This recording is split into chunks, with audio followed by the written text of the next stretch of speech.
अरविंद केजरीवाल भारतीय राजनीति का एक ऐसा चेहरा जिसे अगर आप उनके समर्थक हैं तो पसंद कर सकते हैं, अगर आप उनके समर्थक नहीं हैं तो नापसंद कर सकते हैं, लेकिन अरविंद केजरीवाल को आप इग्नोर नहीं कर सकते। 10 साल पुरानी आम आदमी पार्टी अब राष्ट्रीय पार्टी बन गई। दिल्ली के मुख्यमंत्री अरविंद केजरीवाल ने इसके लिए गुजरात के लोगों का धन्यवाद दिया।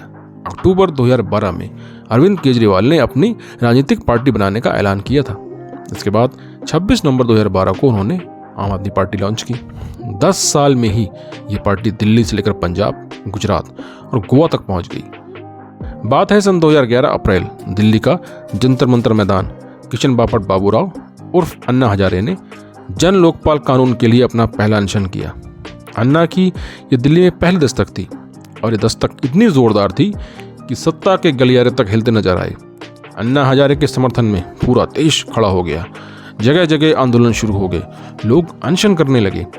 अन्ना हजारे के साथ खड़ी इन लाखों हजारों की भीड़ में एक चेहरा अरविंद केजरीवाल का भी था। अरविंद केजरीवाल को उस समय अन्ना का अर्जुन माना जाता था, क्योंकि अन्ना हजारे के बाद वही दूसरे ऐसे व्यक्ति थे जिन्होंने इस आंदोलन में बढ़ चढ़कर हिस्सा लिया, सरकार के खिलाफ खड़े हुए, अनशन किए। आज वही अरविंद केजरीवाल राष्ट्रीय राजनीति का अहम चेहरा बन चुके हैं। अन्ना आंदोलन के दौरान कई ऐसी तस्वीरें आईं जिसमें अरविंद केजरीवाल हाथ में तिरंगा लिए जन लोकपाल कानून बनाने की मांग करते दिखे। उन्हें कई बार गिरफ्तार भी किया गया। अन्ना आंदोलन लंबे वक्त तक चला। सरकार से कई बार बातचीत भी हुई, भूख हड़तालें हुई, लेकिन इसके बावजूद जन लोकपाल कानून नहीं बन पाया।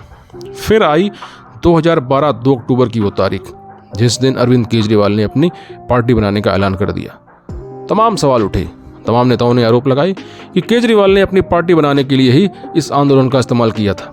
हालांकि केजरीवाल और उनके सहयोगियों का कहना था कि देश को भ्रष्टाचार से छुटकारा दिलाने का यही एक तरीका है कि वो राजनीति में जाएं और सिस्टम में घुसकर इस गंदगी को साफ करें। आखिरकार 26 नवंबर 2012 को अरविंद केजरीवाल ने आम आदमी पार्टी नाम से अपनी पार्टी लॉन्च कर दी। अन्ना हजारे भी इसके पक्ष में नहीं थे, लेकिन उस समय अरविंद केजरीवाल ने कहा कि सभी पार्टियों ने मिलकर उन्हें धोखा दिया है। सभी पार्टियां पर्दे के पीछे से एक दूसरे की मदद करती हैं। जब तक राजनीतिक पार्टी नहीं बनाएंगे तब तक इस भ्रष्टाचार से मुक्ति नहीं मिल सकती। इसलिए हमने मजबूरी में अपनी आम आदमी पार्टी का गठन किया है। लेकिन मजबूरी में शुरू हुई इस आम आदमी पार्टी ने आज देश की राष्ट्रीय पार्टी का दर्जा ले लिया है। बीजेपी, कांग्रेस और तृणमूल कांग्रेस के बाद चौथे नंबर की पार्टी बन चुकी है, जिसके देश में सबसे ज़्यादा विधायक हैं। दिल्ली और पंजाब में सरकार है, एमसीडी पर भी कब्जा हो चुका है। गुजरात और गोवा में पार्टी ने अपनी एंट्री कर दी है। राज्यसभा में चौथे नंबर की पार्टी है, जिसके सबसे ज़्यादा सांसद हैं। पर यह सब हुआ कैसे? चलिए जानते हैं आम आदमी पार्टी का शुरुआत से लेकर के अब तक का सफर। पहले ही चुनाव में आम आदमी पार्टी ने शानदार एंट्री की थी। 2013 के आखिर में आम आदमी पार्टी चुनावी मैदान में उतरी। पार्टी ने दिल्ली की सभी विधानसभा सीटों पर चुनाव लड़ने का ऐलान किया। पहले ही चुनाव में सबको चौंकाते हुए आम आदमी पार्टी ने दिल्ली की 70 में से 28 सीटों पर बाजी मार ली।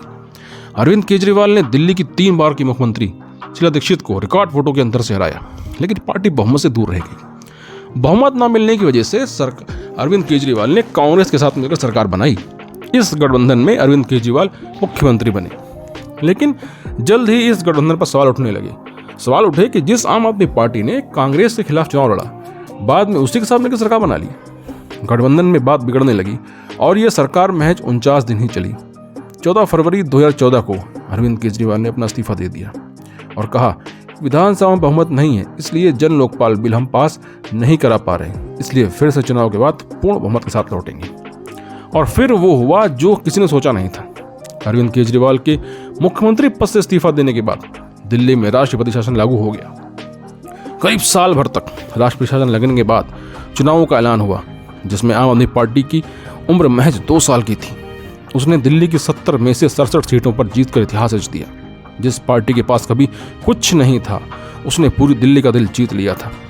2015 में सत्ता आते ही केजरीवाल ने दिल्ली में बिजली, पानी फ्री कर दिया और कई योजनाएं शुरू की। लेकिन ये बहुमत फूट लेकर आया। एक वक्त ऐसा आया जब प्रशांत भूषण, योगेंद्र यादव ने केजरीवाल पर सुप्रीम लीडर होने का आरोप लगाया।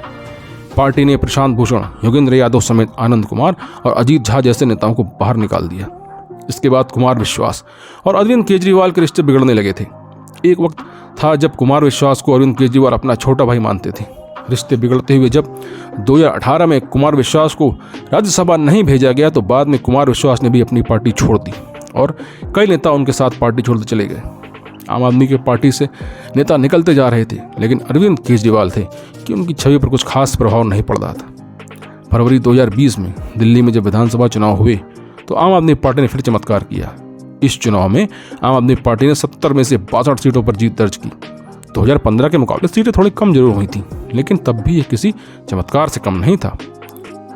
पहली वजह ये मानी जाती है कि 6 महीने पहले 2019 में लोकसभा चुनाव में बीजेपी ने 2014 से भी ज़्यादा बड़े बहुमत के साथ लौटी थी, और दूसरी ये कि 70 में से 67 विधानसभा सीटों पर कब्जा होने के बाद भी आम आदमी पार्टी दिल्ली की 7 लोकसभा सीटों पर हार गई थी। तीसरी वजह ये मानी जाती है कि 2014 के लोकसभा चुनाव में आम आदमी पार्टी ने 4 सीटें जीती थी, लेकिन 2019 में पार्टी सिर्फ 1 सीट जीत सकी। पंजाब की संगरूर सीट से भगवंत मान ही इकलौते आम आदमी पार्टी के सांसद थे। नेताओं का पार्टी छोड़ना लोकसभा चुनाव एमसीडी चुनाव में कुछ खास न कर पाने से लग रहा था कि 2020 में आम आदमी पार्टी 2015 जैसा कमाल नहीं कर पाएगी, लेकिन इस बार भी केजरीवाल ने सबको चौंका दिया। गुरुवार को गुजरात विधानसभा चुनाव के नतीजे आए।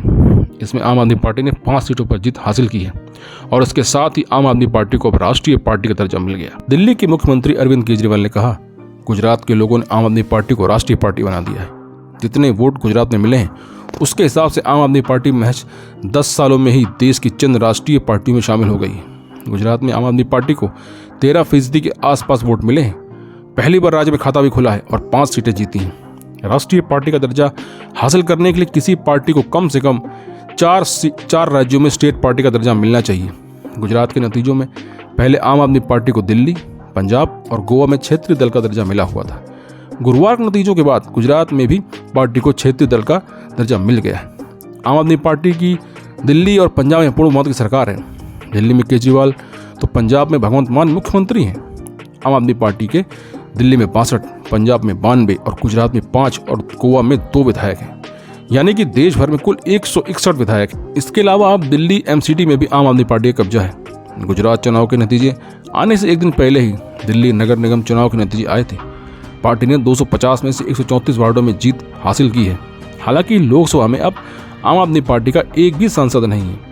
इसी साल मार्च में पंजाब में मुख्यमंत्री बनने के बाद भगवंत मान ने लोकसभा से इस्तीफा दे दिया था। वहीं राज्यसभा में 10 सांसद हैं। तो फ्रेंड्स, ये थे अरविंद केजरीवाल और उनकी आम आदमी पार्टी। 10 सालों के अंदर केजरीवाल ने भारत की राजनीति में जो चमत्कार कर दिखाया है उसे हम अनदेखा नहीं कर सकते। साथियों, ये था मेरा आज का वीडियो।